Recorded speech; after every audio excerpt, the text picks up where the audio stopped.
Thank you, Levels of Media. My name is George Mugo. Sometimes my friends call me Simba. And I am second generation in this institution, and the institution is Red Soil School. It was established in 1999. And red soil, why the name red soil? When we were excavating the initial soil, when we were beginning the groundbreaking, it was red soil in the midst of black cotton. That's why as a family we decided we call the school Red Soil School. Yes, so it's been there for almost over 15 years. Yes. My designation, I'm the operations director. The chicken farm, we began it 2 years ago, almost 2 years ago. Now, my parents are agriculturists, they are scientists, yeah? So they carry that dream and that heartbeat on agriculture. Like now, our school is on a 3-acre piece of land. So we sat down as a family and decided on 1 acre, we're going to put the school. 2nd acre, we're going to put, there's a company called Thuya Enterprises, which does energy saving project, yeah? And this is more of my mother's initiative. And the energy baskets, they're called energy baskets or fireless cookers. They basically save energy, yeah? They've been trending quite a bit. And then the 3rd acre, that's where now we have the farm. That's where we have the chicken. We've invested in the chicken industry. We have about, initially we started with 1,500 birds, and then progressively we increased them to 5,000 birds. 2021, the beginning of 2021. Now, first, actually, we were thinking of doing a greenhouse, okay? The greenhouse on the 3rd acre, we were thinking of doing a greenhouse. In fact, the initial idea was to put up, extend the school to be a boarding school. So down there, we were supposed to put, dormitories. So we shoved the idea. And then another idea came. We sat down as a board and decided, why don't we put a secondary school? It was also shelved. And then we decided to go the chicken way. Yes, because at that time, I think there was this very high demand of eggs. So my parents thought, we sat down and thought together and decided, okay, since there's a demand and eggs are quite, people eat eggs, they have to eat eggs. So we decided, why don't we put some investment into the same. When you're doing just chicken farming, you have to look at the cost of food, yeah, the cost of maintenance. Starting it is not a problem. Yeah, but when you start, you have to find out, how do I maintain this? So we had to do research and find out how much does the food for the chicken cost, and how are we going to deal with number 2, waste. And then another thing, where are we going to get that specific breed of chicken to rear it so that it is able to sustain the environment, able to sustain the weather around, at least so that it's able to at least produce eggs for a period. It usually lasts 3 years, maximum of how many months are those? 24 months before now now we've started disposing the initial chicken that we had. We started disposing them. So there are those 3 challenges. First, how will they be maintained? How will you dispose of the manure? And then where are you going to get the chicken from? We had the land. That one is obvious. You have to have the land.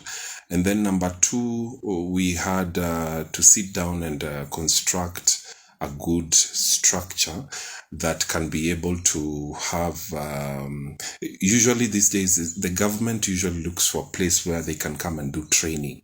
Okay, so that was the picture in mind. Set up a place where people can come and train. Okay, and you can be able to, get exposure, do courses and things like that in agriculture. All right. So after setting up the structure, of course, we had to go and get it approved with the county, and then we began putting it up. I think you'll be able to see it. Then, besides that, there's also water. Water is very, very key.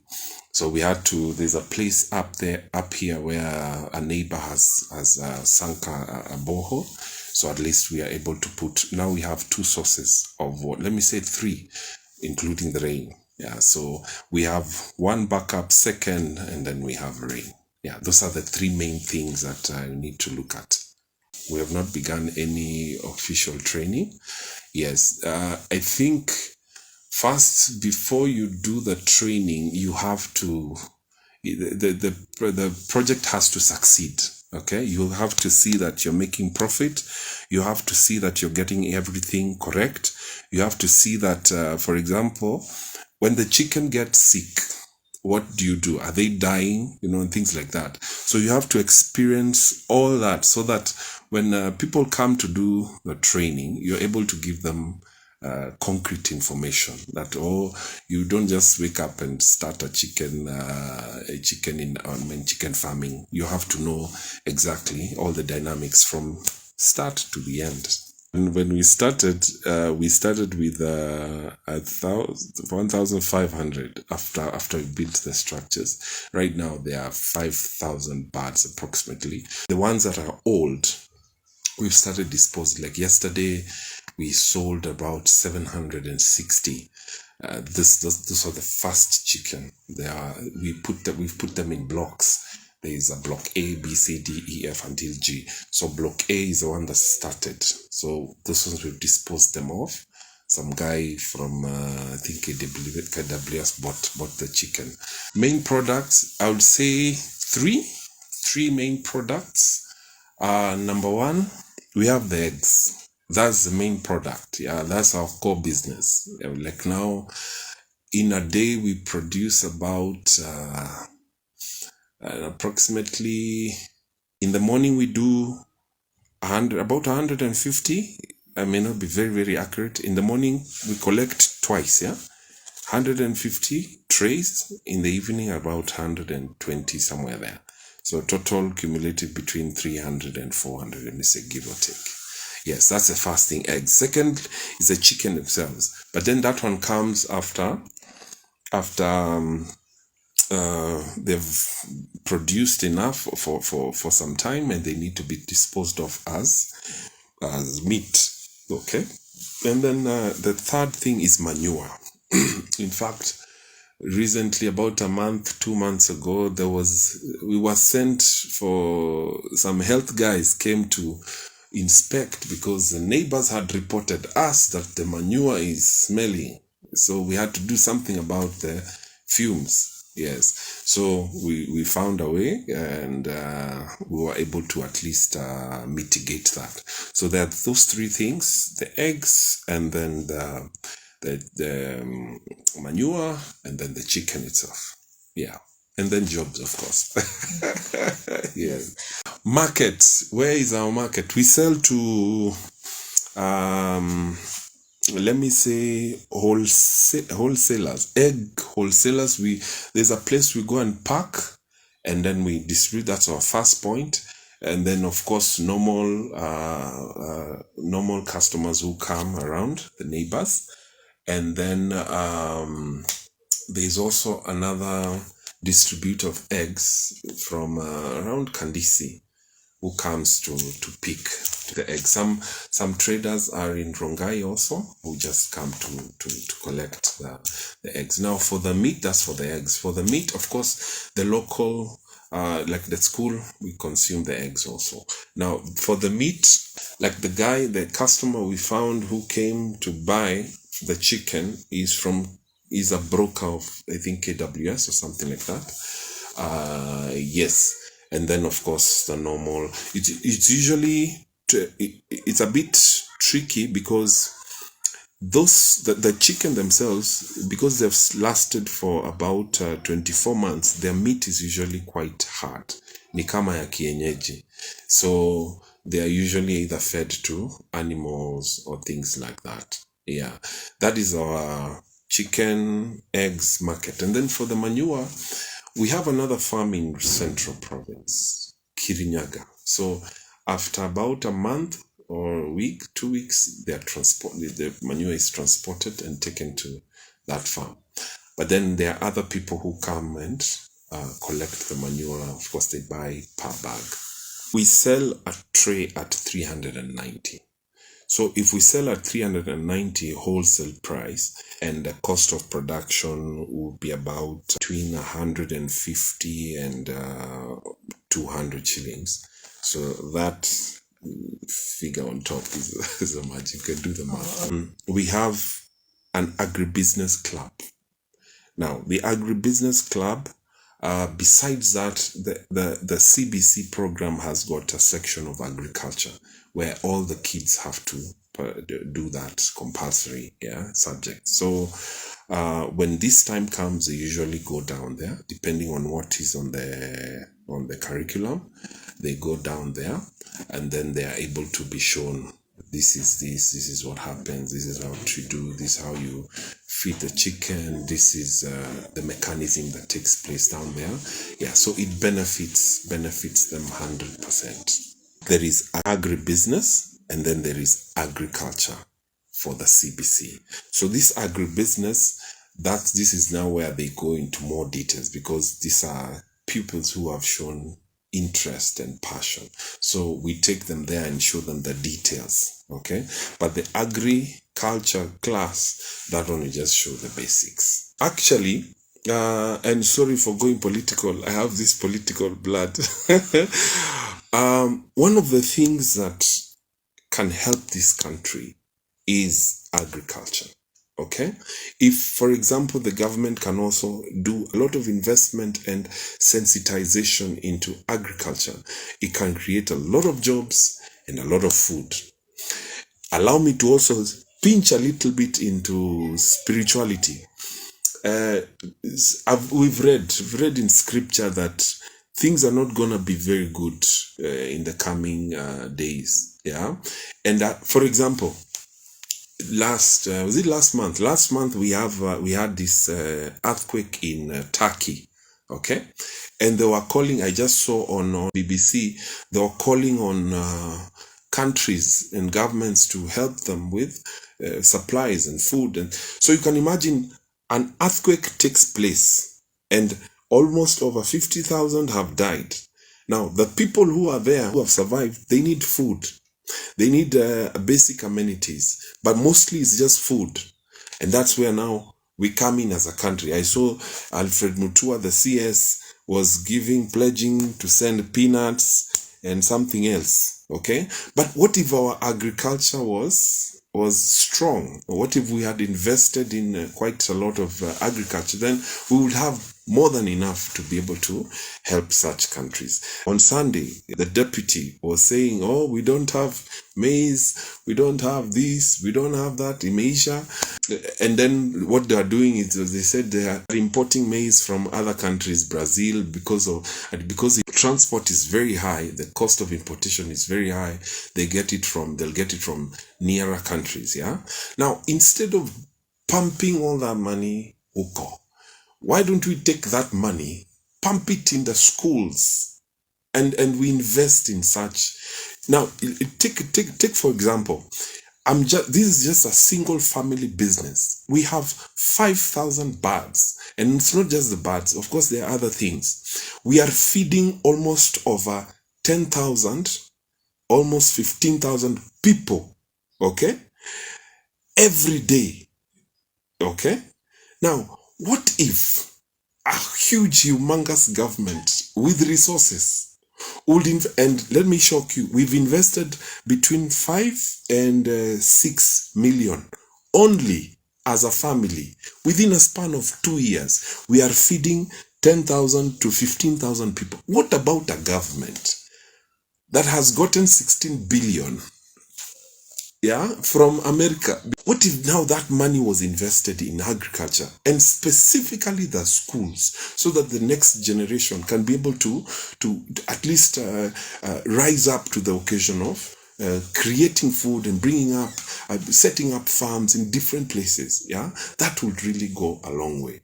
When I was in politics those days, there was one thing my team was campaigning, and one project, one of the manifestos was creating a Kajiado North Food Production Center. And the thought behind that was we have buying centers for food. Yeah, for example, we go to Kirinyaga County, and we tell the governor, do this, give us like 100 acres. As Kajiado, we lease 100 acres. Those 100 acres, those people in Kirinyaga will do the farming. We buy the food. And then in the middle, we have these transport companies transport the food. Now, in Kajiado North, we have the buying, the stores where now we do the packaging and etc and etc. Yeah. So we have collections. In Kirinyaga, they're called tea centers, where when people collect tea, these trucks come and carry the tea. So we have the same thing with food, different kinds of food. So we go around, they collect, then at night they bring all of them to Kajiado, and then we do processing. We remove the machines. The only thing we put there is conveyor belts. Okay? And I say this with a lot of authority because we have a pickup here. I have my brother. We have 3 in our family. My brother, down there we have, in Kirinyaga, we have 3 acres. No, 8. We have 8 acres. So this guy goes after every 2 weeks with a pickup. He collects bananas. He's in a jar pickup. He leaves at 3 a.m. in the morning. By 8 a.m. amefika Kirinyaga. Loads them, leaves at around 7 p.m. By around 9 p.m. he's here, packed, full with bananas. And then what does he do? The next day, he goes and sells to these guys in Kiserian. Sometimes he goes to Kandisi. By the evening of the next day, zimeisha. Okay? Now you can imagine if we just blew that up, okay? How many jobs will it create? It will create so much food. Nobody will be crying at the hunger, and we will have enough to export. And that's how we grow. Now, for the manure, we want to do, okay, what we did at that time, we bought nylon, big rolls of nylon, and covered them. So when they are removed, they are rolled up, and then we dig a hole, they are spread, and then we cover with the nylon. Okay, that is just a temporary measure. But what we plan to do is we want to do 2 things. We want to consider biogas, and then we want to see if we can put like a grill. You see, there's this construction grills that is mesh-like, so that when the wind blows, it doesn't take that to the neighbors. That's what we want to do. There was an idea of putting a greenhouse within the manure section, but it's still in its thought section. Yeah, the way I understand land, and I've toured Kajiado for long now. We need to appreciate that Kajiado, the initial inhabitants of Kajiado are the Maasais, who are pastoralists. Okay. In fact, we were talking with another friend of mine. The people in Kirinyaga, they are farmers. They are pros in that. So you can't come and force farming on Kajiado guys, and then these other guys, maybe you force them to do pastoralism or something. Kila mtu afanye calling yake. Now, if we come to Kajiado now, the thought behind, or rather the idea behind land, like for example, this guy was telling me, I was talking to a parent here, and he came and told me, the governor was given 100 million. Was it 100 million? the other day just to mitigate the drought. And all that money was mishandled or mismanaged, because you try to calculate how much will go to each home or something like that. You'll find a Maasai home has got maybe 100 cattle, mwingine akona 50, mwingine akona 200. How will you be able to distribute that money to to help them all? So I wanted to, then I told him, let's think like the Israelis. I visited Israel once and I stayed there for a while, and I learned the way they think. They think smart, okay? So this is what I would propose, for example, on Kajiado place. Like now we have the drought thing. Get the community, yeah? Like if it's I hear they have a lot of clans, thing. So get one clan, you talk to them, waambie, I am coming as a leader or as government. I want to help you guys, but I will not buy hay for everybody. That cannot work. I have 100 million. So this is what we'll do. Find out how much land you guys have. Give us, for example, 12 times 500. That is 6,000 acres, okay, of land. Now, each acre, divide it into 12. That would be 500 times 12, okay? That's 6,000. And that is communal land. Get a title for it. Register it, okay? Make it like a company, so that or a community land. You see, like this one that was being fought up Kimuka. Yeah. So and that is community land. So get papers for that, okay? So that nobody will come and claim ownership badai. Then that land, set it up into paddocks, huge paddocks, okay? Up here as you're coming, there is this there's this guy who has put up a borehole. Na huko juu kabisa ameweka mitungi 1 2 3 4 ameweka 4, then huko juu ameweka solar panels, okay? In those 500 those 12 pieces of land of 500 acres, put up several places, sink boreholes, okay? Then agree with the community and say, these boreholes, we don't need electricity, they will self-maintain. Of course, have somebody who's there as a custodian. Let the community be there. Then set up like piping system to do irrigation, okay? Then seed broadcasting, there's seeds for grass. The coach, is it called coach grass? There's this long grass, I've forgotten its name. So when you do on one part, you do on one part per month. So for example, January, irrigate one part. So it will start growing. February, go to the other part. So it will start growing. Like that until you reach maybe March, April or something like that. Then these cows, this community that has several cows, 100, 500 or so, they start eating in one paddock, okay, of 500. I saw this happening real time in Masai Mara. I went there visiting in November. I saw how the cows are doing. These ranches, this is a name. I saw that. So it's not something out of the blue. It's something that I've seen. But you know, these ones are not controlled. They're eating in the park. So by the time, for example, it's January, jua imewaka, lakini kuna nyasi. So they eat in one paddock, hawajaguza paddock ya February. In February, by the time hii imeisha, wanaenda, and 500 acres, my friend, is a lot of land. Wanaenda kwa eka ingine. By the time they have reached March or so, hii ingine ya January, imeanza kumea. So you see, by the time they wamefika December, they have so much grass. We won't have these funny problems that we're having. That's what they do in the States. They have ranches. I've lived in the States for how many? About a few. My family, tulitoka hapa 1994. I went there when I was 14 years. And I've seen that. I've lived in Mexico. I have seen that. You see? So it's something that can happen here.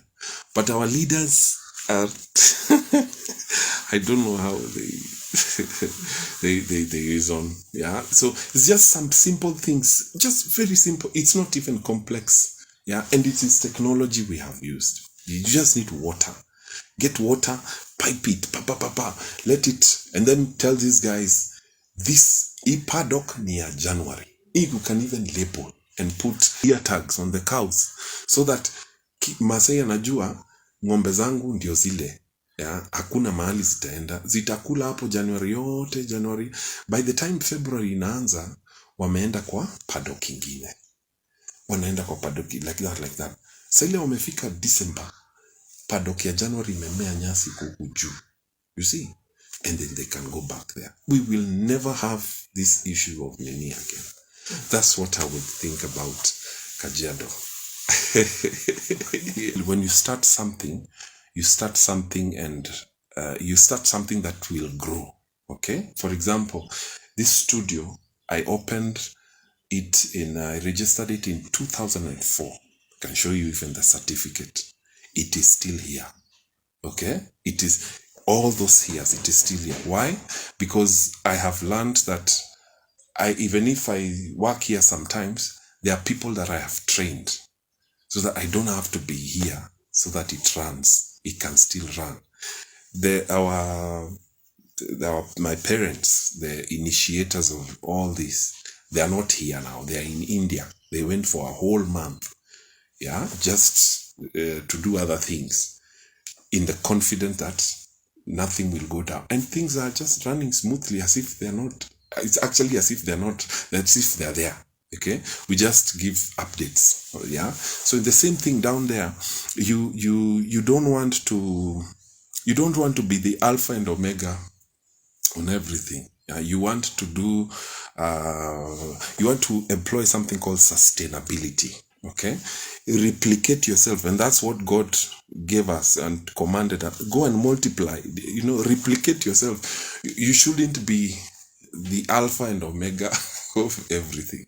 Delegate, do this, train people and give them the authority and the power to be able to do what you would otherwise do. What you probably, like now, we can be able to remotely see what is happening in the farm, okay? Especially on the records, because they have to enter the records constantly. So we can access them and see, oh, this thing is doing well. At the same time, school fees hapa watoto wakilipa, we can see how the money is flowing in, you see. So, and all those things are at the tab of the click of a button. So that helps you to oversee, but at the end of the day, you leave people to, like now my teachers, you'll go and find in some schools, you'll find CCTV in every class because the directors want to ensure that they have control, yeah. But then here, mi naambia walimu, kuja hapa, fanya kazi yako vizuri, enda nyumbani, wachana mambo ingine. We only see the results at the end of the term. Naona mtoto amefanya hii, ameperform hii, tunakuja tunauliza mwalimu, hapa umeenda aje, rekebisha hapa. Yes, and I think that's the way to work. That's the way to go about. It reduces your pressure. Yeah. Mexico, I lived there for 7 months. And I remember I went there when I was 19 years old. So I didn't understand any word of Spanish. That's where I learned Spanish. A little. Como estas, some things like that. So when I got in like this, of course, the environment is hot and humid. Hot and wet, yes, like Kisumu. Okay? And the people are friendly. Okay, now Mexico it's called Central America. There are places where things are okay. There are places where now you see the drugs and etc. This, like the narcos, El Chapo. There are places like that where you don't mess up. There's a place called Cancun. You don't mess. You don't behave funny. Okay, utamulikwa. You see. But then we stayed at a place called Texcoco. The people are very friendly. Hao ndio wale watu wakianza party. Kama party inaanza Friday, inaisha Tuesday. Yeah. They love partying, they love food, they love people. They are very, very friendly. Yeah, they are also intense in football and such games and things like that. Yeah, but ideally, if I was given another opportunity, I would go. Yeah, it's very nice. The interesting part, I was a celebrity in Mexico. Yeah, because when I got there, I didn't understand Spanish. I took about 2 months to learn Spanish. Nilifundishwa haraka haraka. And then I was made, I went to look for some job here and there, hizi za kuhustle. Then I was made a swimming instructor. So I have these almost 30 kids. All of them, they understand nothing of English, just one word. And I have to show them I was a very good swimmer. So I had to show them all these things. And one day we went for a competition. Oh, it was amazing.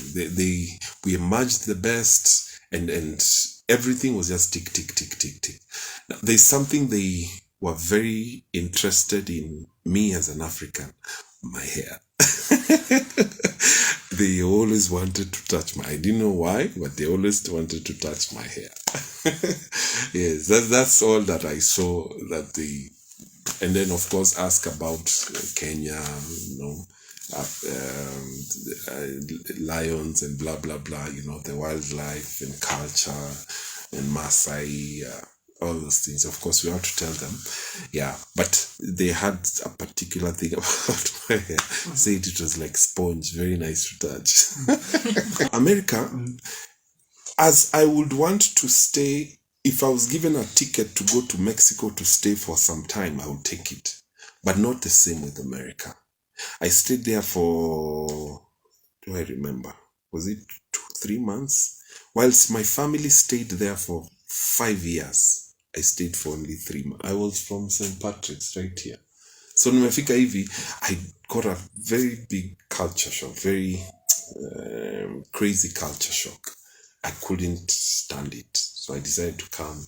At that time I was just transiting to high school, Lenana School. That's where I was called. So barua ikakuja, nikaambiwa, Mr. George, unataka kubaki ama unataka kuenda Lenana? Nikasema, nipatie a few days nifikirie. Nikafikiria, nikasema, acha niende kwetu. So I came back alone. Yeah, went through the 5 years alone while my folks and my siblings were the States.